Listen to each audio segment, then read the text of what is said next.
can edit this part at least. Well, I guess we don't really need these, but we can pretend.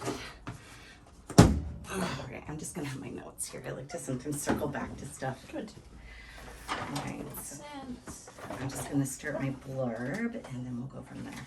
And this has to go January 8th, you said was your important date? Yeah, that's the date, like, the program starts, So, air before. We'll find the time. I got lots. Alright, so, good morning. Thank you for tuning into my, I gotta start again. Gotta get in the zone.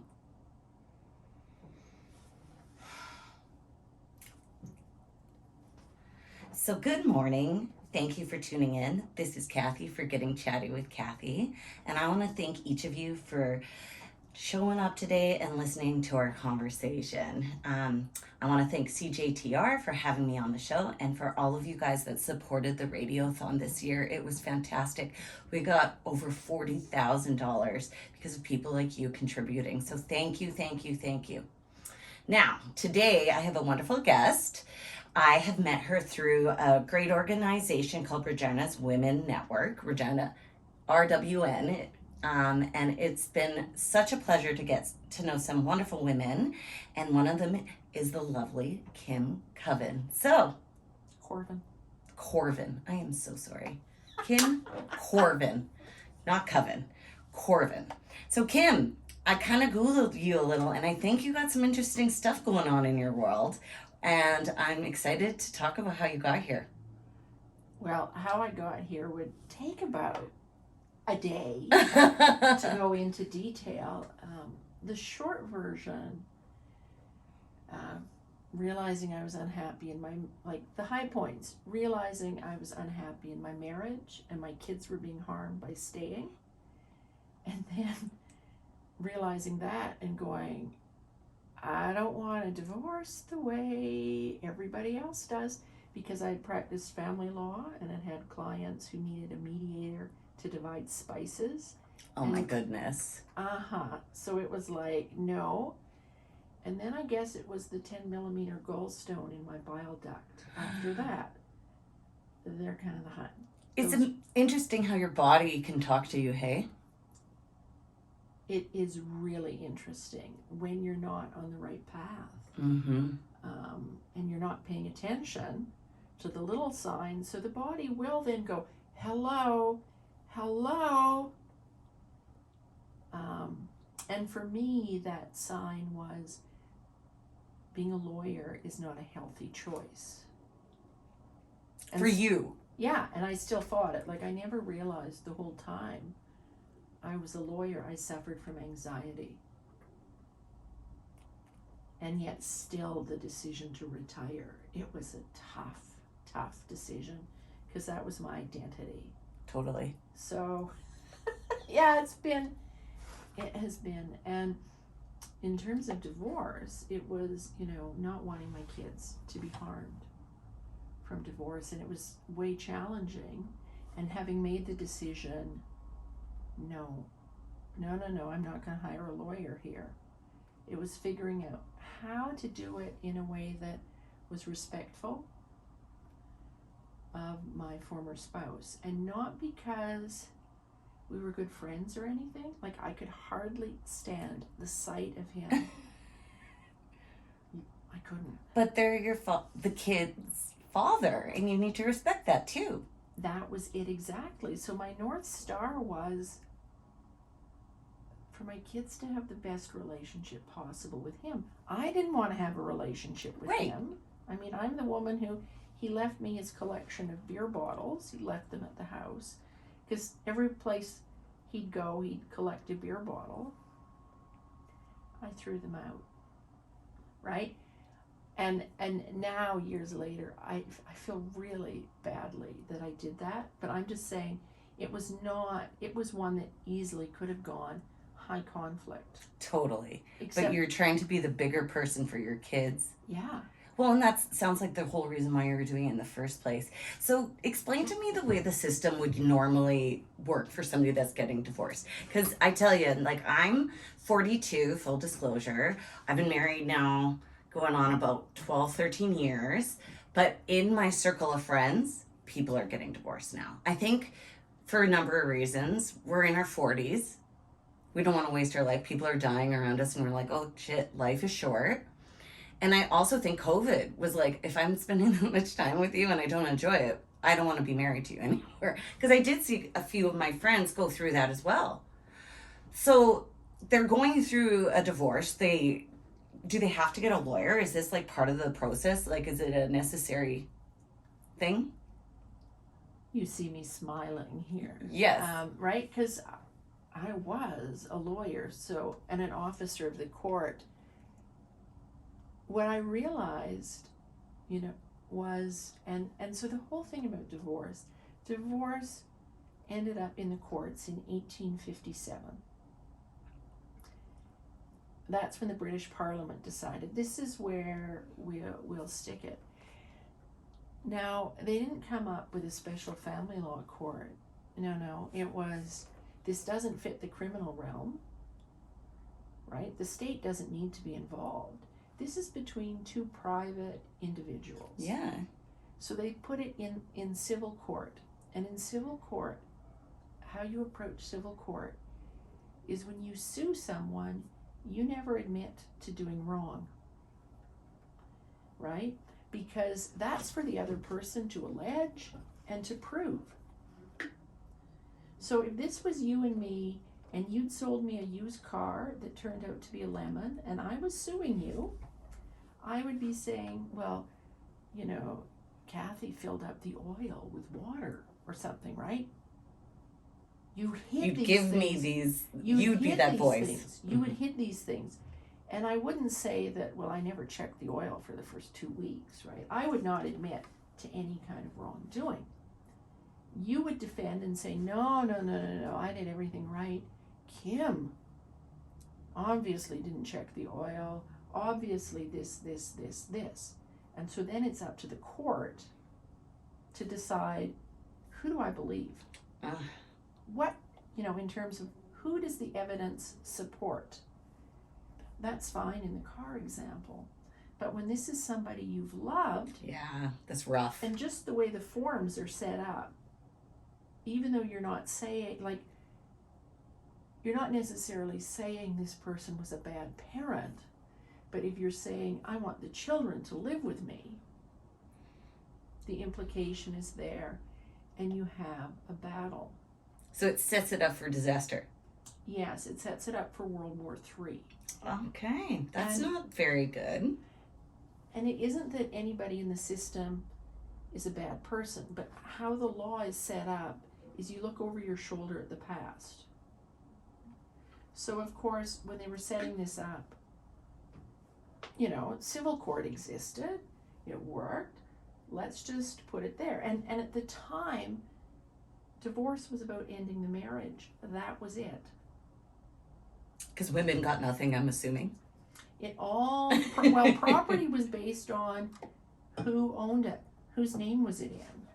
Well, and women at the time were property. Yeah. But we won't go there on this one. We've learned from our ways, at least some of this. Some of it. But we still have this, and what's really odd, like you said, your friends in their early 40s, that's the average age of divorce. Interesting. For women to divorce. And I'm losing my train of thought here, but average age, early 40s. And we still have this notion that it is strictly a legal issue. But when you stop and think about it, what the law is doing, the law says this is how we're going to regulate a relationship. This is kind of the minimum standard. Well, really, okay, so where are the kids going to live? Right?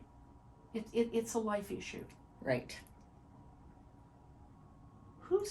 How are we gonna pay for our daughter in hockey? Right? That's a question you were asking before you were divorced. You don't have to change how you how you characterize the question. And I know, like when I asked my husband to leave, I looked at the child support guidelines, knew what he should be paying. And what I said to him was, okay, so the mortgage payments, property tax payments, they're coming out of your account. So how about you just keep making those payments and you just pay me the difference? Be practical. Instead of going to court, Totally. getting an order that he has to pay me and then I have to pay this, because doing that he would have felt completely rejected, completely humiliated. And even paying me the cash, it used to get left by the back door and I would be so furious. And thank goodness I never said anything or made a big deal about it, because it worked, right? Yep. Like it didn't fit the legal model, but it fit a life model. And it fit like what you guys were okay with, and the kids and everybody could move along in less turmoil, I imagine. And what was really beautiful from it was, my North Star, like, yeah, I threw out his beer bottles. But 5 years after we split up, my former spouse took our son to London and Paris for 10 days, and I was perfectly fine with it. And I wouldn't have been fine with it at the start. And parenting wasn't about, the kids go back and forth between our homes. It was their dad would come to the house and put them to bed every night. And then they're in the same place all the time. It's best for your family setup. Yeah, it was so hard for me, and I'm sure it was really hard for their dad. But you did what was best for your family. Yeah, and and the people who knew both of us used to say, well, Kim, how did you do it? And I was like, anybody can divorce peacefully. What I didn't take into account was all the people like your friends and the people who phone me as a mediator and a divorce coach and go, I don't know where to start. Yeah. Because they're feeling like a failure, and we have the law on a pedestal, right? Instead of thinking this, how are we going to decide what activities the kids are in? How are we going to decide who gets what? Which is way more, those questions aren't nearly as intimidating. They don't make you feel bad. Totally. Right? Whereas if you go the whole child support, yeah, spousal support, there's huge emotional attachment. Yeah. So you have this experience and you clearly did it in a really respectful way for everybody. And then how did you move to really creating a safe place for other people to do that?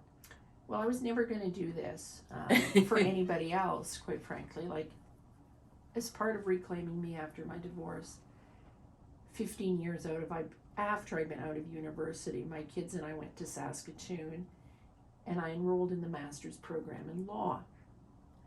And it was taking me, like, if my house hadn't been rented out, I would have quit. Because it was an hour to read 6 pages, and I was in tears, and it was just horrific. So changing the way divorce is practiced it wasn't even on the radar. But then one of my second cousins was going through a really ugly divorce battle. And he walked off the face of the earth. And his body was found 3 months later. It never should go to that. I'm sorry. Yeah. And that was when I realized that not everybody can do it on their own. Bingo. And so that's when I started thinking about it. And I still wasn't going to do anything. I was thinking about it. And 3 years later, I went to see Barb Schultz, the osteopath in town. And Barb was like, you are way stressed, Kim. Do you know what it's causing it? And I'm like, oh yeah, my job. And this is less than a year after I had the big gallstone incident, and I'm still working in another field. And she's, oh, I have somebody who could really use you. And she's, do you know what you want to do? And I said, yeah. And I explained this to her. So you opened the door. Right? About helping families divorce peacefully. And she's, oh, I have somebody for you. And I'm like, oh. So she phoned me after, and she's, I really want to send this woman to you. And her spouse, you know, because I'm talking mediation then. And I'm like, no, I'm not ready. And she's, well, can you let me know when you are ready so I can share your phone number with her? And by the end of the call, I said, I am never going to be ready, so just give her my number. And it was just, like, I remember that couple, very, very difficult. Lots of fear, like lots of trauma. And our last session, we met in a coffee shop, and they had their 2-year-old daughter with us. Like, it was just the most. You took them through it, and they figured it out. And there was more peace. Totally. The trauma had been, it wasn't the dominating thing. It was care for their daughter, and what was good for her was front and center. And so is that kind of how you work with couples, is just keeping the focus on maybe not the standard things? Exactly. And yeah, I do it working with couples. I do it as a divorce coach too. I do it in my group program as well. Tell me more about your group program. What is that? There's actually 2 group programs. And there's one that isn't just for women who are going through divorce, okay? And it's Cake Life. Is it called Cake Life for real? Damn straight it is. Oh, so do we get to have cake? Well, sometimes.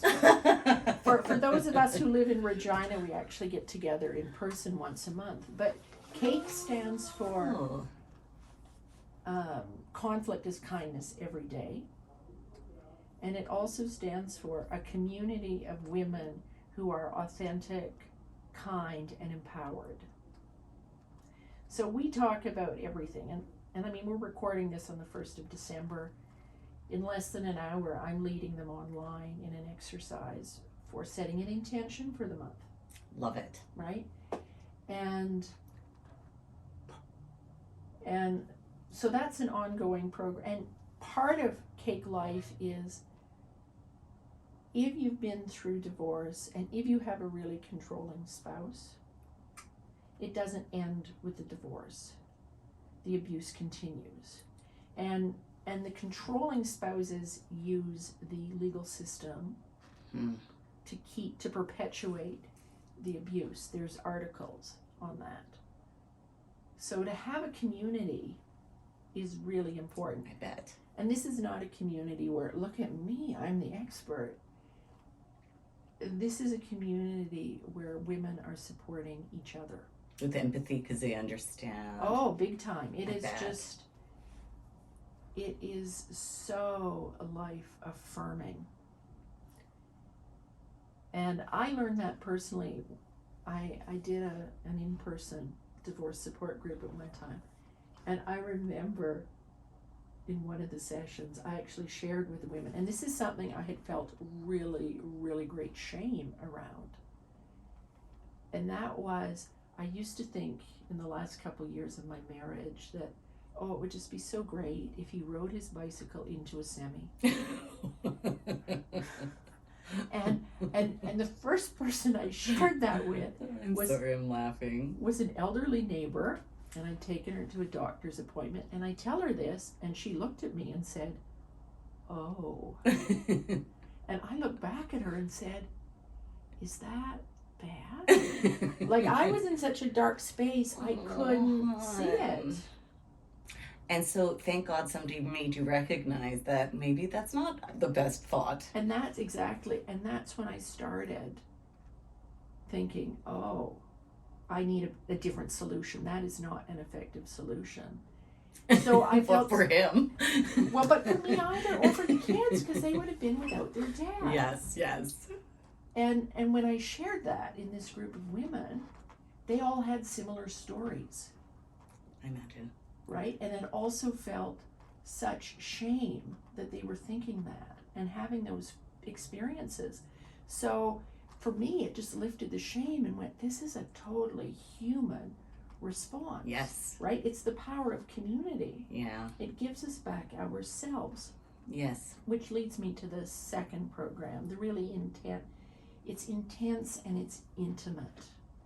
And it's called Divas of Disentanglement. Ooh, Divas of Disentanglement. And Divas is a program that lasts for about 10 weeks because there's an orientation session the first week and then we dive in. Every week there's 2 sessions online. Nice. And online makes it so simple because a computer's everywhere. And one is kind of a lecture, information sharing, questions, about like, what does divorce mean? So the people who don't know, the women who are like, where do I start? Right? So there I am saying, well, divorce in plain language is this. Child support, what might it mean? Right. In terms of plain language, day-to-day existence. Right. How do you negotiate? How do you deal? How do you stay safe? Yeah. With a really controlling spouse? Because the controlling spouses, that's the most dangerous. Like 53% of women in Canada are murdered in their homes, often by a family member. It's crazy. Right? So it's keeping women and children safe. Yeah. Good information. But the best part is every week there's a facilitated sister circle of between 4 to 6 women, which means every week each woman has a chance to say, this is what's weighing on my heart, right? Or like that shame story that I shared. And to have women who understand going, I am so sorry you feel that way. I know exactly where you are.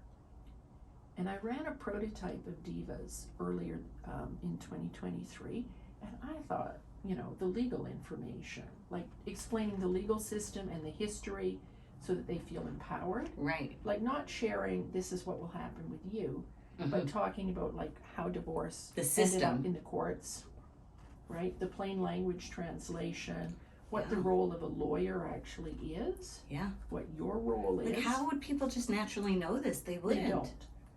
So it was for me, right? I thought that would be the most beneficial part until I ran it. What they found the most empowering, the best part was the sister circle. I bet. Just to have like-minded spirits with them. Like it's, and what it does, and often with women, when your marriage is in a really bad spot, you don't think you deserve anything. And you're not about to spend money on you because you're really, really scared of what's going to happen financially. Right. But what I've seen in the women who've done it is they're happier, they're more self-confident, they're better able to roll with the parenting challenges, right? Like they can show up as a much better person for their children. Despite communicating and talking with like-minded people. Well, and what happens is they can laugh then about some of the real crazy stuff that's happening with their former spouses. And I use former spouse instead of ex because it's kinder to the kids. That's a good point. The kids, when you talk about this person as your ex, they're caught in the middle. Whereas former spouse is, this person is still dad. This person is still the other parent. Language is very important, I'm sure, in this, in situations like this. Hugely important.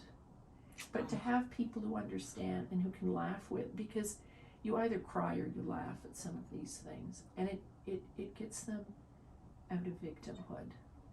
So I'm recruiting for 20 women. 20 women, and your next group starts January 8th. The week of January 8th.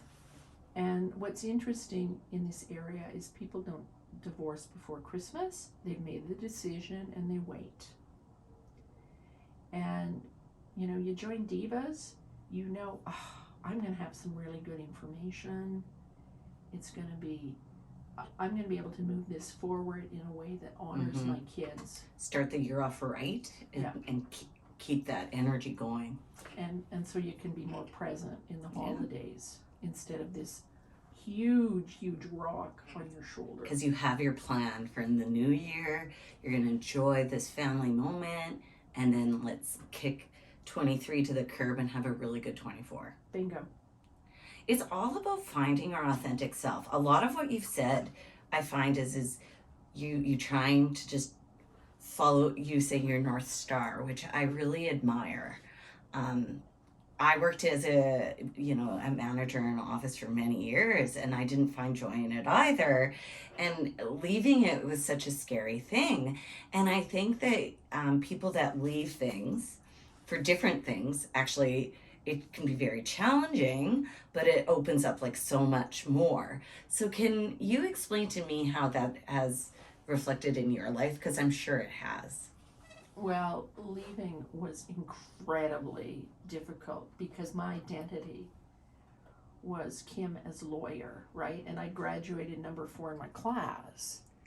I got all of these scholarships to do my master's. Did you grow up always being like, I'm gonna... No, I was gonna be a farmer. Come on. Really? Yeah. Yeah, there's a whole other story there. That's why I said it would be like a 3-hour tale. But what's interesting is like I see pictures of me from when I was in my first marriage. The latter years, my eyes are dead. And I look old. Like I still a few years ago, I ran into a former client from the early 2000s and I recognized him. So I went up and said, hey, who are you? You look familiar. I told him and he's like, well, what happened? You look so much younger. And I said, well, it's because I'm happy. I was not happy then. And when you're not happy, it trickles down into everything. Everything. We've talked about your gallbladder. That's a big indication. I remember I had a lot of stomach issues for many years. And finally somebody said, hey, do you think like maybe stress and like the path you're on might be causing some of these issues? And I had never thought about it before. When I was growing up, connecting your body to your mind wasn't really a thing. I know, exactly. Like you just power through, do not listen to your body. And the best thing out of this, because are there money challenges? Oh yeah, right? You're not making the salary of a lawyer anymore. However, like I look at my kids and my son, who when I lived with his dad, behaved really badly, got suspended in grade 1, like behaving badly. For that to happen to a 6-year-old, I used to worry he'd end up in jail. And what happened was he ended up going to university, doing really well, like in music. He had a chair in the symphony, did his last year in French. He hadn't done French since grade 8 and did French immersion. So really prepared to step out of his comfort zone. And as he was graduating, he's like, Mom, music isn't fun anymore. So I don't want to continue. When all his mentors were saying, go get your master's. And he had this feelings of self-worth enough to go, no, this isn't for me. And I think... You taught him that. Yeah. And that is just so magical. Good mom moment. Yeah, a good life moment. And so now what is he doing? Well, he's kind of in a gap. He's in the Naval Reserve. Cool. That was his part-time gig through university, but he's doing it full-time, so he's living in Victoria. Like, wow. You know what? I firmly believe that when you start school at a young age, it's really difficult to really know what you want to do. I struggled with that myself, jumping between like, what classes do I like? Do I want to do science? Do I want to do English? And we all have this idea in our head, well, we have to do something to get paid money. And those things that we enjoy aren't always pushed on us. Like if you love music, but you want to someday have a good job, lots of people's parents might say, no, I don't know if that's going to be the best career choice.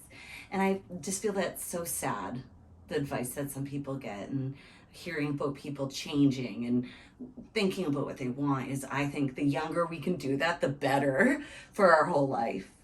Well, and I really think what the best gift I ever gave my kids was asking their dad to leave. And doing Hardest thing you did, I bet. It was.